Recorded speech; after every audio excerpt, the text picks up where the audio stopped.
Опытные волонтеры знают, что если животное попадает в приют, с большой долей вероятности пристроить его можно только в первый год, ну а потом шансы начинают стремительно таять. У Джанго, героя этой истории, все складывалось именно таким, не самым радужным образом. Большой добряк Джанго попал в приют «Красная сосна» в 2013, когда ему было чуть больше года. Он всех очаровал своей готовностью постоянно играть и общаться, ему совсем не нравилось сидеть в вольере. С такой неуемной энергичностью он мог бы вести себя на прогулках неуправляемо, но нет, Джанго прекрасно ходил как на поводке, так и без него. Несмотря на свой в чем-то грозный внешний вид и немаленькие размеры, Джанго не подходил для охраны.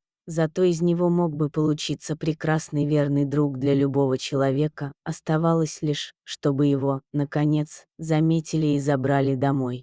Но время неумолимо летело вперед, а Джанго так никто и не хотел освобождать. Сложно в это поверить, но 6 лет он провел в стенах приюта, постоянно бросая полный надежды взгляд на каждого человека, который проявлял к нему внимание. Все это время опекуном, который следил за Джанго и искал ему хозяев, была девушка по имени Юля. Она выходила с ним на прогулки, привозила вкусняшки, делала пиарные посты в социальных сетях и просто общалась с дружелюбным псом. За то долгое время, что они провели вместе, Юля успела привязаться к Джанго, как и он к ней. И вот, в апреле 2019, спустя 6 лет жизни в приюте, Джанго, наконец, обрел свой дом. Юля стала его хозяйкой и забрала его к себе. Вот уже несколько месяцев Джанго дома, рассказывает в социальных сетях Юля. Дома остается один прекрасно, ничего не портит, не скулит. Поначалу были сложности с туалетом, но благодаря советам более опытных товарищей все быстро решилось.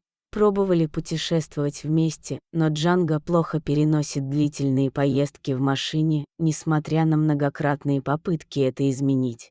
Сначала ему было трудно освоиться в городе, боялся громких звуков, машин, но сейчас чувствует себя вожаком. Месяц назад мы подобрали ему на улице братика, сейчас учим их сосуществовать на одной территории. В целом, с появлением Джанго в нашем доме наша жизнь стала веселее и интереснее. Вот так благополучно закончилась история Джанго, который теперь точно освобожденный.